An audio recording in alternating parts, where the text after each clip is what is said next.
Did the players' meeting turn things around for the Mets? We'll talk about it on today's show.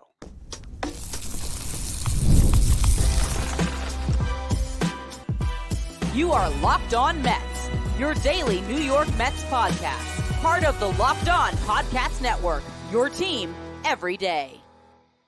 Hello to all you amazing Mets fans. You're watching Locked On Mets, part of the Locked On Podcast Network, your team every day. I'm your host, Ryan Finkelstein. If you want to find any of my work, follow me on X at Finkelstein Ryan. You can also find some of my writing at justbaseball.com, where I work as the managing editor. Today's episode is brought to you by FanDuel. Make every moment more. Right on new customers get $150 in bonus bets with any winning $5 bet. It's $150 with any winning $5 bet. Visit FanDuel.com/lockedon to get started.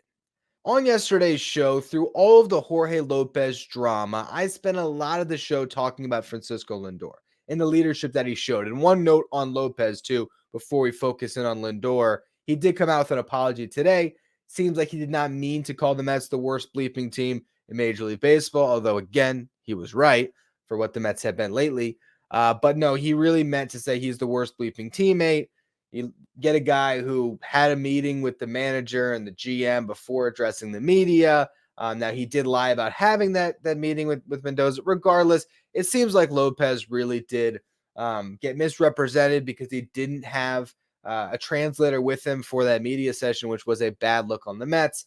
And ultimately, the whole story got blown out of proportion when it comes to him, and you feel bad about that. But if you go back and listen to yesterday's show, I did not spend a lot of time harping on Jorge Lopez. I spent much more time talking about Francisco Lindor and the leadership that he showed to hold that players-only meeting, to call out all the different teammates that he had behind closed doors, for everyone to meet eye to eye, face to face, say their piece and air it out and try to figure out a way to move past everything that's gone wrong in the past month, to then professionally addressing the media for 11 minutes, as I talked about yesterday, and just perfectly navigating that whole scrum and situation to get his team ready to be able to shake off what happened and hopefully turn a new leaf.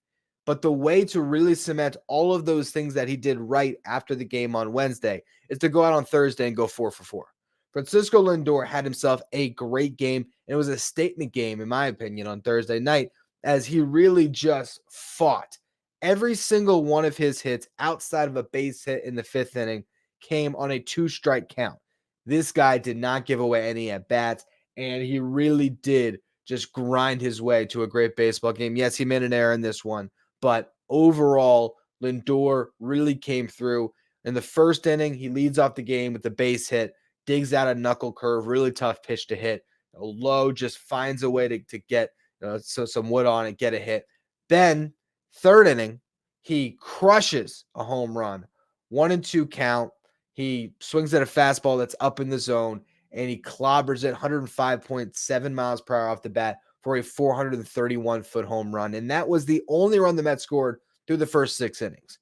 Christian Scott kept the Mets in the game, although he did not have his best stuff again, but we saw him fight through it. He was behind in a lot of counts early, but continued to work himself back into them. The only inning where he gave up runs was in the third, where he gave up a 2-run double to Ketel Marte, who's been probably the best second baseman in the National League this year. So no shame in that. Rest of the night, he was able to work around all the different traffic that he did give up. 4 hits allowed, 1 walk, 4 strikeouts.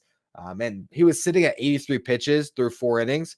You almost thought, might that be it for Christian Scott? They sent him back out for the 5th, and you had to imagine he probably only had maybe 15 pitches to play with before they might have grabbed him and pulled him out. I don't know if he even has, much more than 100 pitches to give, considering, his status as the top pitching prospect in the Mets system that they're going to definitely protect throughout this year.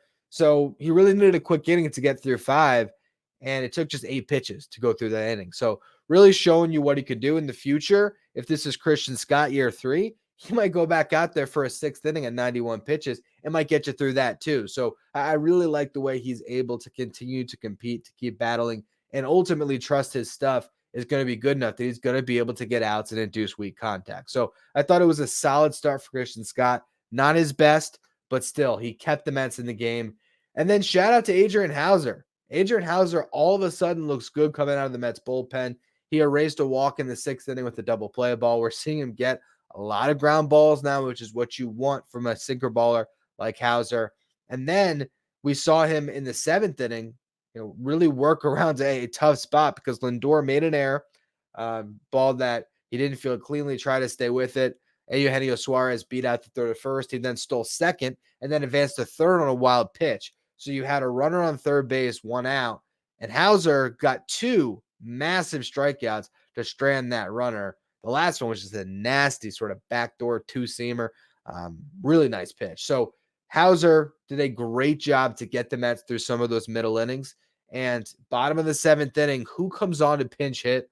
Pete Alonso. Pete Alonso, the CT scan revealed that it was just a bone bruise. Somehow the dude's fine, despite the fact that he got hit flush. Do you know how many bones are in your hand that could have been broken when you get hit square on the hand? But man, that's what you got to love about Pete Alonso. The guy is tough as nails and ridiculously durable. So here he is. He doesn't get the start. You thought, all right, maybe we don't see Alonso in this series. Maybe it's a day-to-day thing. When is he actually going to get back in the box? For him to make a pinch hitting appearance, not only do that, but come through with a double and score the tying run in this game, that really showed a lot from Pete. So he rips one down the left field line. This was pinch hitting for Brett Baty against a lefty. Then, after Harrison Bader gets out, Francisco Lindor comes up with 2 outs, and again, he falls behind in the count, sitting 1-2, but he's able to do something with a slider that honestly was hanging a bit up in the zone, but still a tough pitch to hit in that particular count where it was thrown sort of up in the zone, and he was able to measure it, rips a ball past Christian Walker. That scores Pete Alonso, tie ball game. Again, for Francisco Lindor to have held that meeting, said all the things that he did to the media, and then show up the next night and go 4 for 4 with a solo homer to give the Mets their first run, and then a late RBI in a 2-out situation with a runner in scoring position, those spots that have killed the Mets all year. That's holding yourself accountable. Love to see it. That was a tie ball game. JD Martinez finally came through. There was a point in this game, can't remember what inning it was, where I think Martinez might have struck out. Regardless of the result, he got out, and I remember thinking to myself, when is this guy going to deliver? Because you can have a lot of buyer's remorse on JD Martinez right now when you think about the situation the Mets are in with Mark Vientos and Brett Baty and wanting to get both of those guys playing time at the big league level in a season where the Mets are probably not going to make the playoffs. And here you have a 36-year-old slugger on your roster that really isn't doing much for you.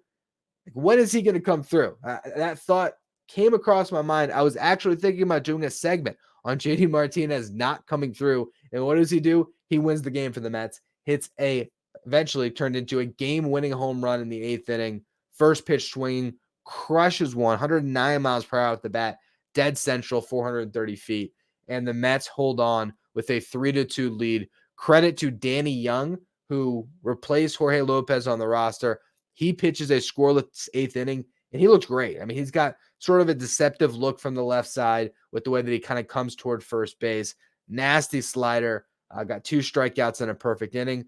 And Reed Garrett was able to get a save, and I think it's good to see him in that role. I'd like the Mets to stick to that. Adam Ottavino has not pitched well as a closer. I'd prefer, instead of a closer by committee while Edwin Diaz is out, make Reed Garrett the closer. He's the best of what the Mets got right now. He did have a leadoff walk in that 9th inning, which scared me, and I'm sure everyone in that dugout, but he then got a couple pop outs and a ground out, gets through it with the save, and got to give the Mets credit. You know what? It's hard to buy into this team right now, just considering everything we've seen over the past month, but you have the type of sort of, I don't know, I'm trying to find the right word for it to describe the day, a momentous in a bad way. I'm struggling with an adjective to describe what Wednesday was. A frustrating, headline-filled day where all eyes were on you and how bad you have been as a ball club, and the frustrations boil over. Sometimes days like that, where there's a players-only meeting and everything else, it just takes that absolute breaking point for a team to turn things around. And I'm not saying that's absolutely going to happen here. The Mets very easily could have lost this game 2-1. Or Reed Garrett could have given up a 2-run homer in the 9th inning and you'd be in the exact same place. But they didn't. They fought, they tied it up, they took a late lead, and they held on to it. So now you have to think maybe the Mets have a little bit of momentum, and it's going to be very important for them to build off of that in this series. Can they get the job done and beat the Diamondbacks at home this weekend? I'm going to preview the rest of this series in just a minute. First, though, a word from our sponsors. Today's episode is brought to you by FanDuel. It's winner take all time in the NBA and NHL, and FanDuel is giving you a shot to bring home a big win of your own. Right now, new customers get $150 in bonus bets with any winning $5 bet. It's $150 to bet on spreads, money lines, player props, and more. You can look at your next Mets game. You got Luis Severino on the mound. You can do a same game parlay where maybe you take Severino for his strikeouts or first inning runs. You can look at that too to keep the runs off the board in the first. You can combine that with Francisco Lindor, maybe getting a couple of hits in the game, take the over on hits. A lot of different ways you can play over at FanDuel and same game parlays, or you can also look at the NBA playoffs, NHL playoffs. So much to choose from. And again, you place a $5 money line bet, you win that, you're going to get $150 in bonus bets guaranteed. Visit FanDuel.com/lockedon and make every playoff shot count. FanDuel, America's #1 sportsbook. If you're an everyday listener of the show, make sure you become a Locked On Mets insider. This is our texting service where you get updates from me anytime some news breaks on the Mets. You can ask me questions anytime. You get the lineup graphic sent to your phone each day so you know who's going to be in the Mets starting 9. And you can also take part in our Locked On Mets signed photo giveaways. If you want to be a Locked On Mets insider, find a link in the episode description or go to subtext.com/LockedOnMets. Now, I did fail to mention in the last segment breaking down this game that the Mets did catch a big break when Zach Gallen exited in the first inning of the game with a hamstring strain. So Gallen, which is the Diamondbacks ace, mind you, misses this outing essentially, and the bullpen had to cover 9 innings impromptu. So now you look at the rest of this series, the Mets have a clear advantage.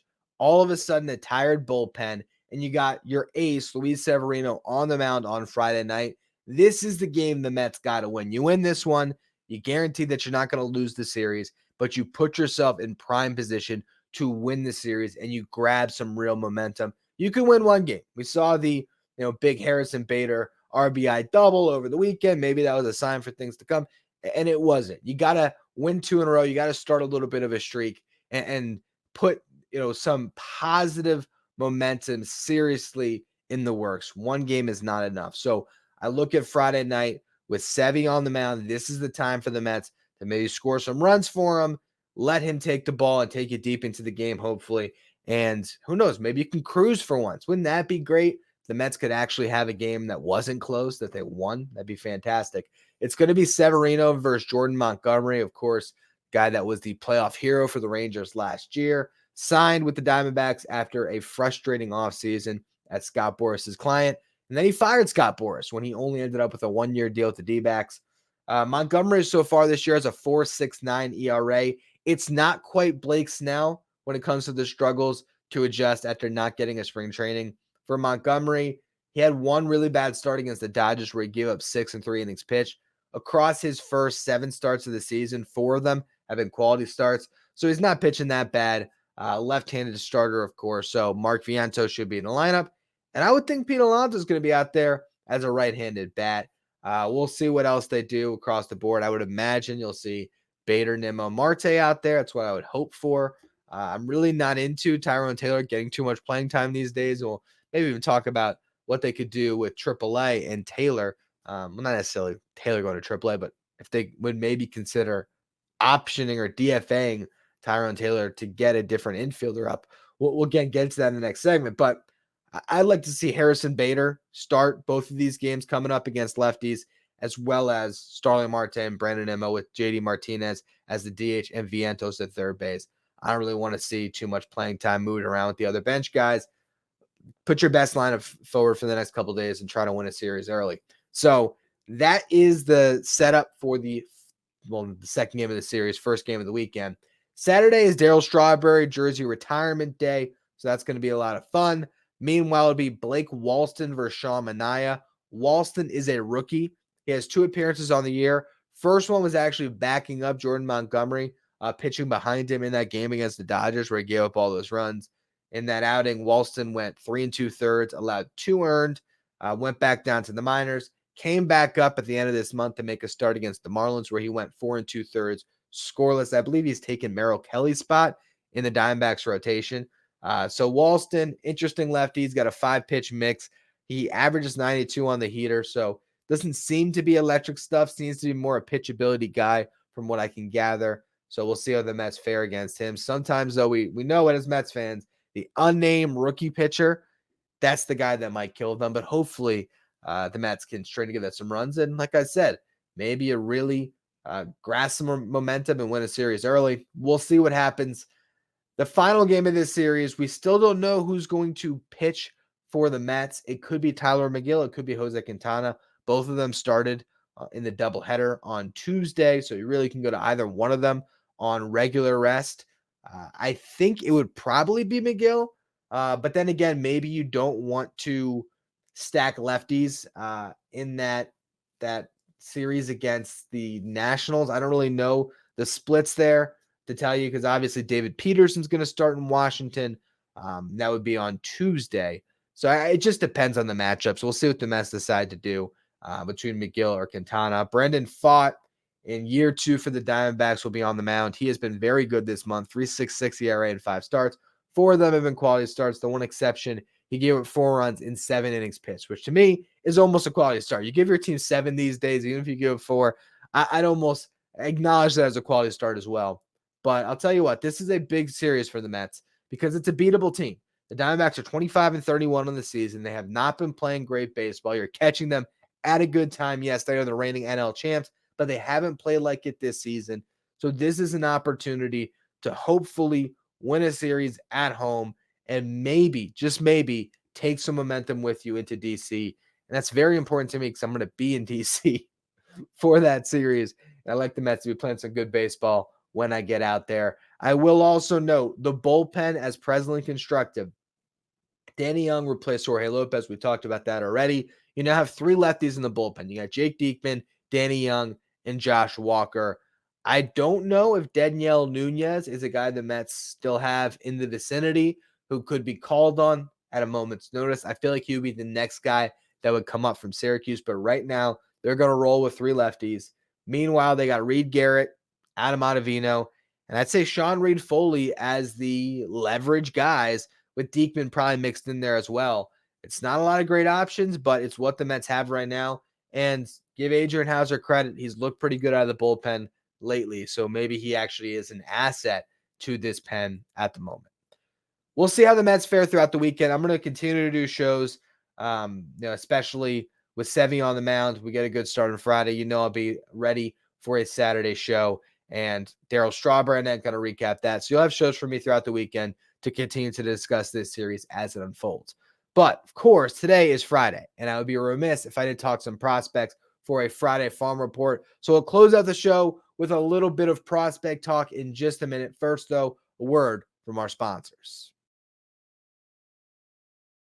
Today's episode is brought to you by Stitch Fix. With Stitch Fix, you can get a stylist who understands your style, size, and budget, and they do all the shopping for you. It is the easiest way to update your wardrobe this season. The shirt I'm wearing right now, I got it from Stitch Fix. It came in my box, basically how the process worked. I signed up. I let them know my size, my style, my budget preference. I got some options thrown my way in a slideshow of sorts where I thumbs up the clothing I liked, thumbs down the ones I didn't. They then sent me a box of 5 just for me pieces, as well as outfit recommendations and some pro styling advice. This was one of the shirts I kept. There was 5 things I got. It was 2 polo shirts. I like both of those. There was a sweater that I just didn't love, so I sent that one back. And then I got a couple of pairs of nice shorts that I also kept. So I really did love what my stylist sent me from Stitch Fix.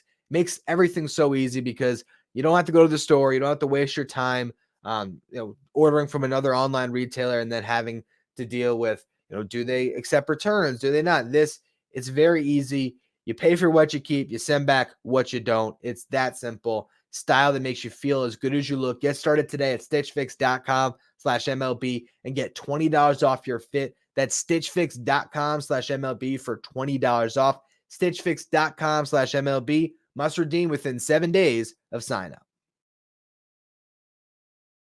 With the NBA and NHL playoffs going on right now, make sure you're up to date with all the latest in the world of sports by checking out Locked On Sports Today, streaming 24/7 on YouTube. Now, we must open up our Friday Farm Report talking about a guy who's on a rehab assignment. That is Francisco Alvarez, back in Binghamton, his old haunts. And boy, does he love to hit double-A pitching.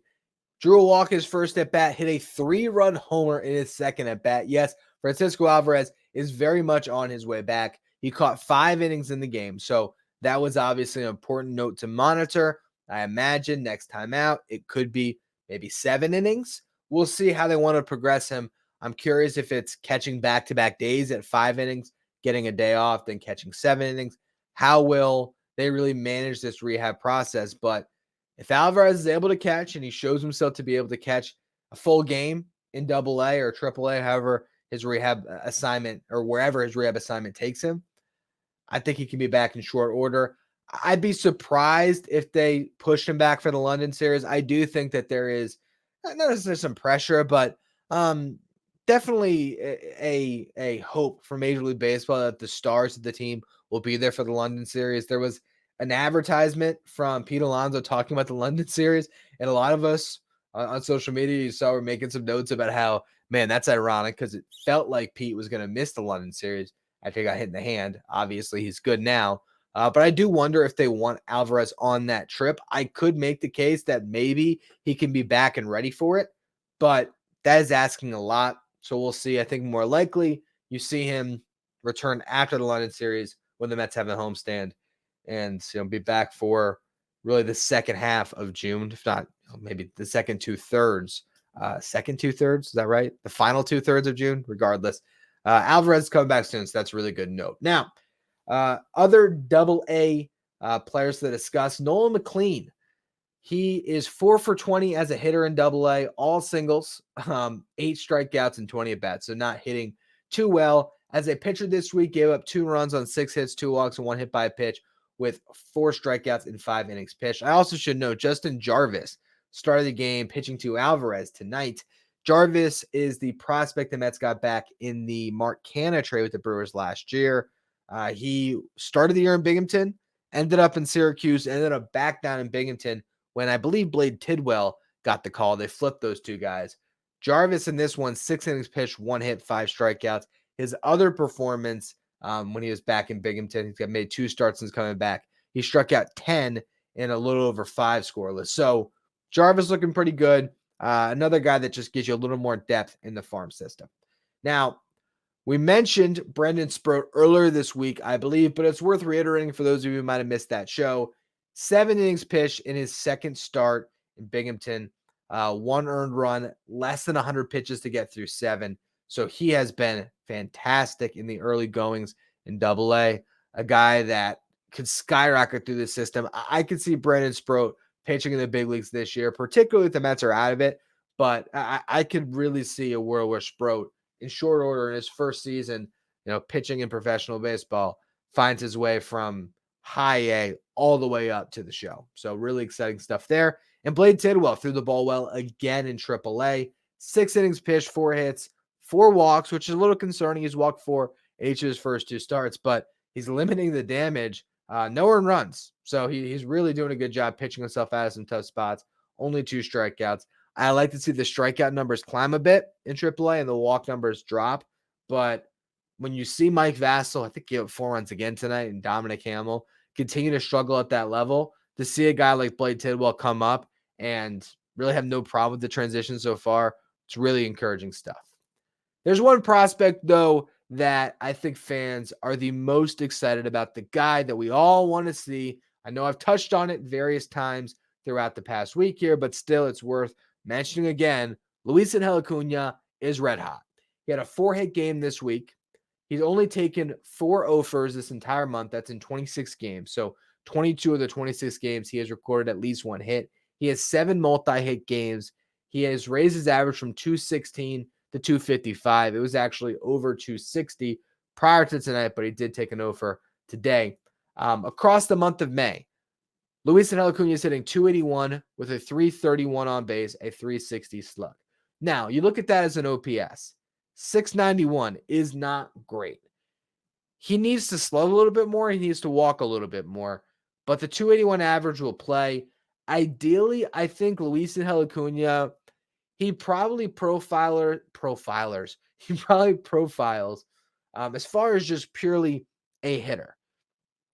When it comes to the value he's going to bring, he profiles like a Jeff McNeil with more speed. What I mean by that is he's got to hit for a high average to be a really productive offensive player. I don't think he's going to draw a ton of walks as he gets up to the big leagues. You hope he can get his walk rate to about league average rate, similar to Jeff McNeil, right? But that on base percentage, if it's going to be over 350, 360, 370, it's because he's hitting 300, 310, 320. That's what you want to see out of Acuna. And I don't necessarily expect him to tap into a ton of power, again, akin to a Jeff McNeil. Although I will say Acuna will hit the ball a lot harder than Jeff McNeil. So how they go about their hits a little bit different. But it's just a matter to me of this is a guy that needs to hit for a very high average to be a productive offensive player. He's got the speed. He's stolen 19 bases so far this year on 25 attempts.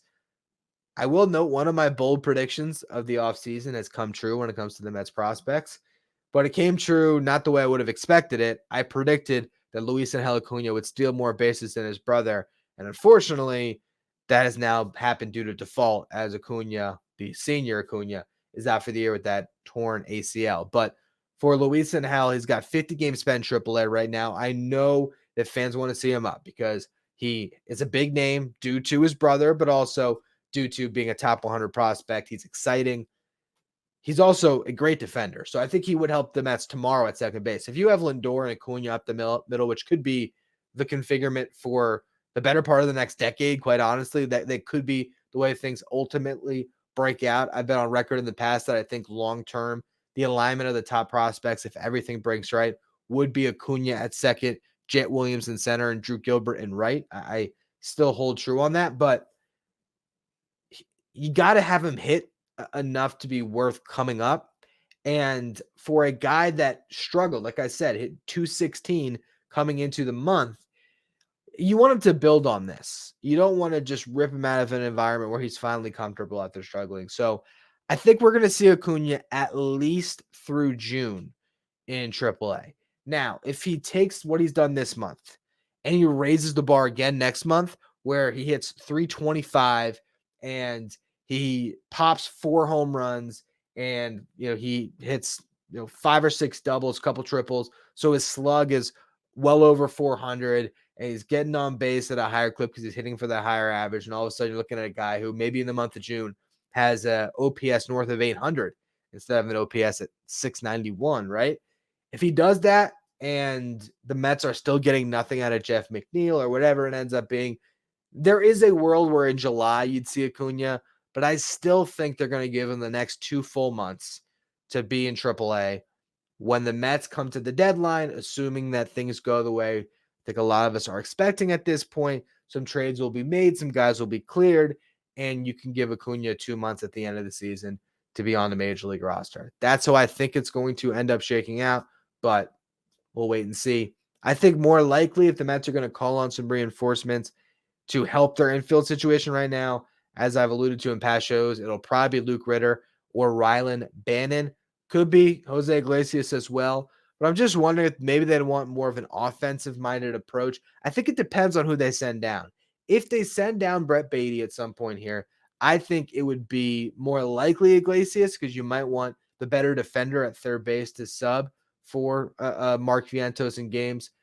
But on the other hand, if they were to make a decision and DFA Tyrone Taylor, which is a big move to make, this guy is under team control for a couple of years. It's not something you would take lightly to get rid of a guy who does bring value to the ball club. He is a good defensive outfielder. In the past in his career, he has showcased pop. We haven't really seen it much this year. But I look at Harrison Bader, and I feel like he should be getting as much time as possible in center field right now. I look at DJ Stewart. I think he should be the 4th outfielder of sorts coming in, especially with JD Martinez on this roster, being able to get a start in left, push Nimmo to center when Bader's sitting, or starting right and push Marte to the bench. There's not a lot of opportunities for Tyrone Taylor. He is a nice piece at the end of your bench when it comes to pinch running defense. That is fine. But if the Mets decide they need another infielder, they always could keep both Beatty and Vientos and call up a Luke Ritter or a Ryland Bannon. Bannon's hitting 241, 360 on base, 449 slug this year. He has 9 home runs, 32 RBIs, OPS of 881. So that's really solid. You look at Ritter, 274 average, 374 on base. He has an 886 OPS, 10 home runs, 37 RBIs. I like to see Ritter because he's come through this system for such a long time, whereas Bannon was picked up on a minor league contract this offseason. So I guess I'm just a little more attached to Luke Ritter, but also he's gotten on base at a better clip. He's hitting for a higher average. So I could also make the case statistically for Ritter. I was excited to see him if Pete Alonso went down. I'm glad that Pete was good to go and he stays in the lineup. But if the Mets wanted to bring up an infielder, I like the idea of Luke Ritter. Again, that's assuming potentially that they would DFA Taylor, or even if they option Beatty, you could see Ritter come up and be the guy that backs up second base and third base. And while that still leaves you without a backup shortstop, I think Jeff McNeil can handle that pretty well in an emergency capacity, because if it's not an emergency, well, you know that Lindor is going to be in there pretty much every single pitch anyway. Last few notes here when it comes to the farm system. I was looking for any relievers to keep an eye on that could come up and pitch late innings for the Mets this year. The one guy that really jumped out to me was Trey McLaughlin. He has a 1.29 ERA in Double-A this year, 18 strikeouts, 14 innings pitched. Last year, he had a 1.65 ERA in High-A in 10 games, 26 Ks and 16 and a third. Ended up in Double-A where he had a 3.31 ERA with 38 Ks and 35 and a third. Pitching really well right now, again in Double-A. So he's a guy that maybe the Mets could call on if they were looking for another reliever to slot into the pen. Finally, a Nick Morabito update. One of the Mets' top prospects when it comes to their outfielders continues to rake in High-A. Went 4 for 5 in a game this week with a home run, homered in 2 consecutive games, hitting 338, 434 on base, 479 slug in 18 games at High-A. Really excited to continue to monitor him. I got some data sent to me this week from RM Layden at Just Baseball on what Morabito has done well this year. It is a little bit concerning how much he hits the ball on the ground, over 60% of the time. So if there's an area that he can improve, it is lifting a little bit more. And you hit 2 home runs this week. Maybe he's already working on that. But he hits the ball hard. He covers pretty much every pitch. He's got really good discipline in the zone. Great approach. So the one concerning factor is the fact that he, hits a lot of worm burners into the ground. But he's still young. He's just in High-A. I think he's 20, if I'm not mistaken.